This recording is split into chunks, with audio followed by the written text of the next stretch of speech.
Hello everyone. आज हम कुछ क्वेश्चंस देखते हैं 3D के। मैंने आपको लास्ट वीडियो में डायरेक्शन कोसाइंस बताए थे क्या होते हैं और डायरेक्शन रेशियो बताए थे। आज हम उसी से रिलेटेड कुछ PYQs देखेंगे। चलिए पहला क्वेश्चन देखते हैं क्या है। पहला क्वेश्चन आपको दिया गया है, what are the direction cosine of the Z axis. Right, आपको जेड एक्सिस के डायरेक्शन कोसाइन बताने हैं क्या होंगे। ये आपको 4 ऑप्शंस दिए हुए हैं। देखिए यहाँ पे जेड एक्सिस का क्या मतलब है कि लाइन जो है जिसके मुझे डायरेक्शन कोसाइन बताने हैं वो कहाँ पे लाई कर रही है, मेरी जेड एक्सिस पे लाई कर रही है। राइट, इसका मतलब ये है कि वो एक्स एक्सिस के साथ और वाई एक्सिस के साथ ज़ीरो एंगल मीन्स 90 डिग्री बना रही है, नॉट ज़ीरो, 90 डिग्री एंगल बना रही है। राइट, तो मैं यहाँ पे बोल सकता हूँ कि मेरा अल्फ़ा एंगल जो होगा वो मेरा 90 डिग्री होगा, बीटा एंगल जो होगा वो मेरा 90 डिग्री होगा, और जो गामा एंगल जो होगा वो मेरा क्या होगा, 0 डिग्री होगा। राइट, मैंने आपको बताया थे लास्ट वीडियो में कि अल्फ़ा बीटा गामा क्या होते हैं। तो अगर जेड एक्सिस है तो alpha equal to 90 degree, beta equal to 90 degree और गामा इजिकल टू 0 डिग्री। अब मैंने आपको एक फॉर्मूला भी लिखवाया था डायरेक्शन कोसाइन का। क्या फॉर्मूला था वो, कि cos square alpha plus cos square beta plus cos square gamma is equal to 1 होता था। यहाँ पे ये वैल्यूज़ पुट कीजिए और देखिए कॉस स्क्वायर 90 डिग्री ज़ीरो हो जाएगा, ये वाली चीज़ भी ज़ीरो हो जाएगी, और कॉस स्क्वायर गामा जो कि 0 डिग्री है, राइट, वो मेरा क्या हो जाएगा, 1 हो जाएगा। राइट, तो देखिए ये वाला रूल मेरा फॉलो हो रहा है। आपको ये फॉर्मूला यूज़ करने की ज़रूरत नहीं थी क्योंकि हमें डायरेक्शन कोसाइन ही निकालने थे। तो मैं यहाँ से सीधा cos square alpha means cos alpha की वैल्यू निकाल सकता था। कॉस अल्फ़ा मेरा कितना होता है, देखिए डायरेक्शन कोसाइन में मेरा cos alpha cos beta cos gamma यही मेरे डायरेक्शन कोसाइन होते थे।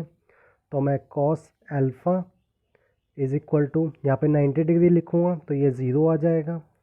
सिमिलरली कॉस बीटा अगर मैं लिखता हूँ कॉस 90 के साथ तो वो मेरा कितना दे देगा, 0 दे देगा, जैसे कि यहाँ पे मैंने 0 0 1 लिखा है। राइट, तो मेरे इसके डायरेक्शन कोसाइन क्या हो जाएंगे, 0 0 और 1।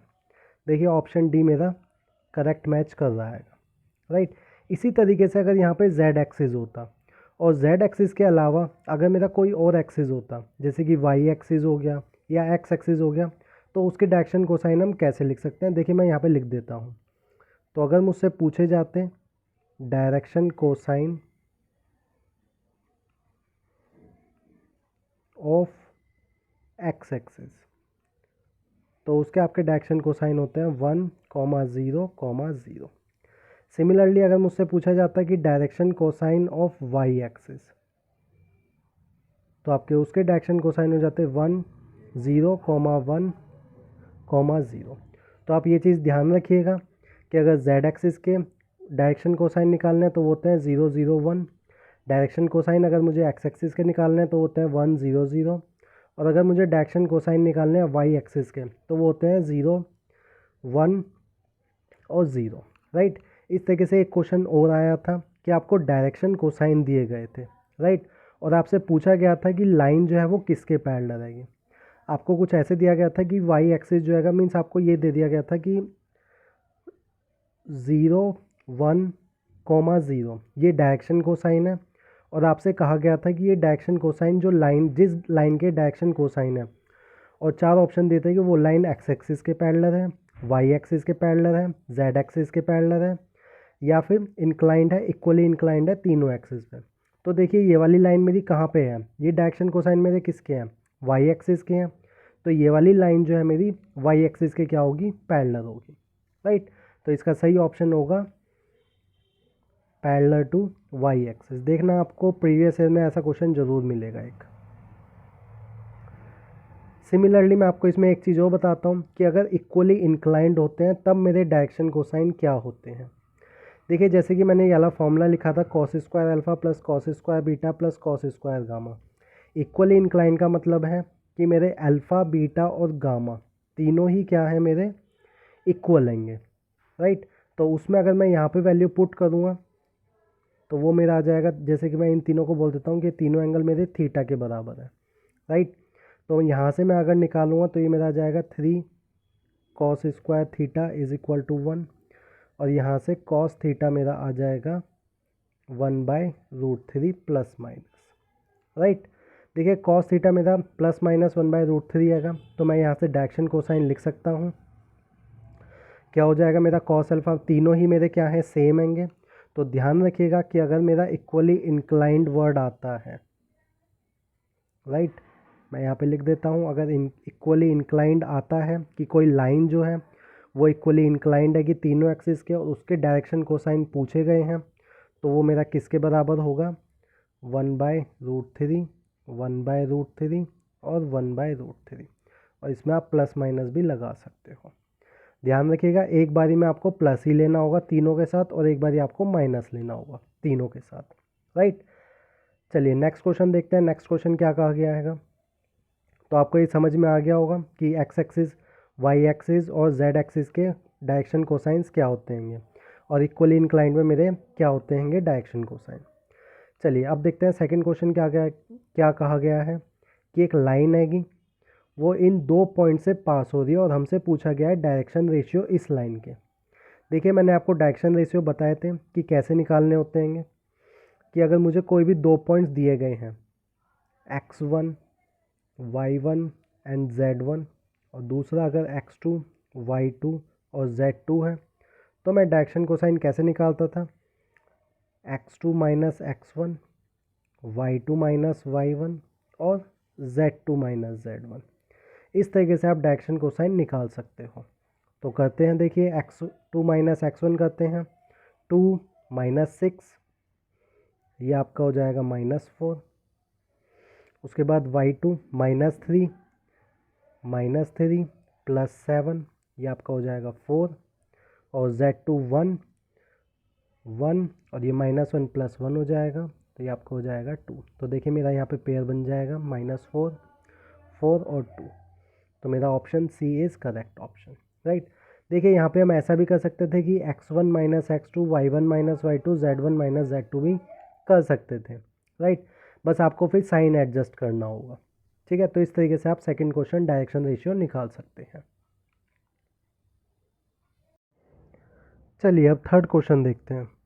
थर्ड क्वेश्चन में हमें कहा गया है what is the sum of the square of direction cosines of the line joining these 2 points. देखिए मुझे 2 पॉइंट्स दिए गए हैं और मुझसे पूछा गया है कि डायरेक्शन कोसाइन जो है उनके स्क्वायर का सम क्या होगा। तो देखिए इस क्वेश्चन को करने का वैसे कोई मतलब नहीं होता हैगा, क्योंकि हमें पता है कि डायरेक्शन कोसाइन के स्क्वायर का जो सम होता हैगा वो हमेशा क्या होता हैगा, 1 होता हैगा, राइट। तो इसका बिना कोई सॉल्यूशन किए मैं 1 ऑप्शन लिख सकता हूँ। लेकिन देखिए यहाँ से मैं आपको एक चीज़ बताता हूँ कि डायरेक्शन रेशियोज़ मीन्स अगर पॉइंट्स दिए गए हैं तो उनसे मैं डायरेक्शन रेशियो कैसे निकाल सकता हूँ और डायरेक्शन कोसाइन कैसे निकाल सकता हूँ, उनका क्या रिलेशन होता है, राइट। तो देखिए मुझे ये पॉइंट्स दिए गए हैं, मैं यहाँ से डायरेक्शन रेशियोज़ निकाल सकता हूँ। तो डायरेक्शन रेशियोज़ मैं कैसे निकाल सकता हूँ, मैं उनको बोल देता हूँ A, B और C। तो देखिए मैं डायरेक्शन रेशियोज़ मुझे निकालने आता है, मैंने अभी पिछले क्वेश्चन में भी बताए थे करके कि कैसे निकालते हैं। x2 minus x1, y2 minus y1, z2 minus z1। तो देखिए -2 ये मेरा x2 हो गया, -1 तो ये आपका हो गया -3। सिमिलरली b कितना हो गया, 3 -2 ये आपका हो गया 1। सिमिलरली c ये आपका हो जाएगा 1 और प्लस -3 ये हो जाएगा +3, ये आपका हो जाएगा 4। तो देखिए इस तरीके से मैंने डायरेक्शन रेशियोज़ निकाल लिए। अब मुझे निकालने हैं इनसे डायरेक्शन कोसाइंस। तो देखिए डायरेक्शन कोसाइंस का क्या फॉर्मूला होता है डायरेक्शन रेशियो से। जैसे मैंने बताया था इनको हम m, n और n से रिप्रेजेंट करते हैं। तो मैं इनको लिख सकता हूँ a divided by √a² plus b² plus c²। कर दीजिए इसको -3, इन तीनों का स्क्वायर करेंगे 9 + 1 + 16, ये आपका हो जाएगा √26। सिमिलरली m निकालना है मुझे, अगेन अगला डायरेक्शन कोसाइन। तो मैं इसको बोल सकता हूँ 1, क्योंकि b मेरा 1 हैगा। मैं यहाँ पे पहले फॉर्मूला लिख देता हूँ, √a² plus b² plus c² is equal to 1 divided by √26। Similarly अगर मुझे n निकालना है तो मैं इसको क्या लिख सकता हूँ, c divided by a² plus b² plus c²। ये आपका हो जाएगा 4 डिवाइडेड बाय √26। तो इस तरीके से अगर मुझे 2 पॉइंट्स दिए गए हैं और मुझे डायरेक्शन रेशियोज़ निकालने हैं तो हम इस तरीके से निकाल सकते हैं। और डायरेक्शन रेशियोज़ अगर दिए गए हैं तो उससे डायरेक्शन कोसाइन मैं कैसे निकाल सकता हूँ, वो हम ऐसे निकाल सकते हैं, राइट। तो इस क्वेश्चन में आपको सिंपल इसका स्क्वायर और इसका स्क्वायर ऐड करना था। ये निकालने की ज़रूरत नहीं थी क्योंकि डायरेक्शन कोसाइन के अगर मैं स्क्वायर का सम करता हूँ वो हमेशा मुझे क्या देता है, 1 देता है।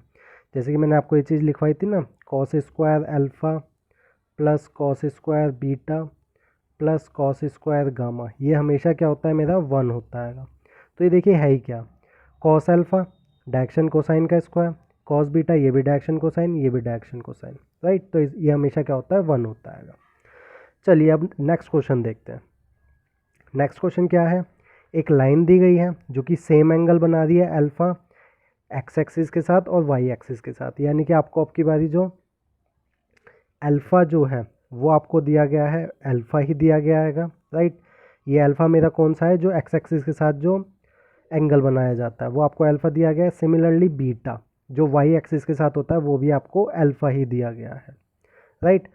और यहाँ पे कहा गया है कि if the angle theta which it makes with Z axis, तो यहाँ पे जो थीटा एंगल आएगा वो जेड एक्सिस के साथ बन रहा है, यानी कि जो गामा जो है वो मेरा किसके साथ आएगा, जेड एक्सिस के साथ जो एंगल होता है वो मुझे दिया गया है थीटा।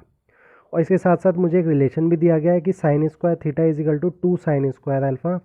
तो मुझसे अल्फ़ा की वैल्यू पूछी गई है क्या होगी, राइट। तो देखिए इस क्वेश्चन को कैसे सॉल्व करेंगे। मैंने आपको जब ये वाली आइडेंटिटी लिखवाई थी कॉस स्क्वायर अल्फ़ा, तो वहाँ पे मैंने आपको साइन स्क्वायर वाली भी लिखवाई थी, क्योंकि यहाँ पे क्वेश्चन साइन स्क्वायर में ही है तो हम उसका यूज़ करेंगे। तो मैंने आपको लिखवाया था sign square alpha plus sine square beta plus sine square gamma, और ये मेरा इज इक्वल टू होता था 2 के बराबर, राइट। यहाँ पे अब इन वैल्यूज़ को डालते हैं। ये आपका साइन स्क्वायर अल्फ़ा ही होगा क्योंकि पहला एंगल मुझे अल्फ़ा ही दिया हुआ है। साइन स्क्वायर बीटा की जगह मैं साइन स्क्वायर अल्फ़ा लिख सकता हूँ। और ये गामा जो कि मेरा थीटा आएगा, थीटा, और साइन स्क्वायर थीटा मुझे 2 साइन स्क्वायर अल्फ़ा दिया गया, तो मैं यहाँ पे 2 साइन स्क्वायर अल्फ़ा लिख सकता हूँ, राइट। ये मेरा 4 साइन स्क्वायर अल्फ़ा हो जाएगा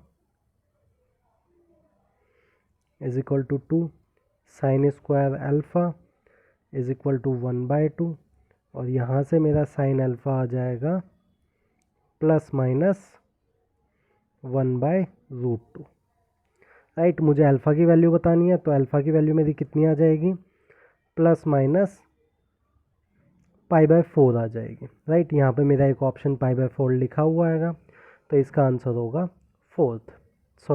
ए होगा π/4, राइट। तो इस तरीके से आप क्वेश्चन सॉल्व कर सकते हैं। अगर आपको मेरा वीडियो अच्छा लगा हो तो लाइक ज़रूर कीजिएगा, और फ्री स्टडी मटेरियल के लिए आप मेरी वेबसाइट चेक कर सकते हैं superblearning.xyz। और अभी तक आपने मेरा चैनल सब्सक्राइब नहीं किया तो सब्सक्राइब कर लीजिएगा। Thank you.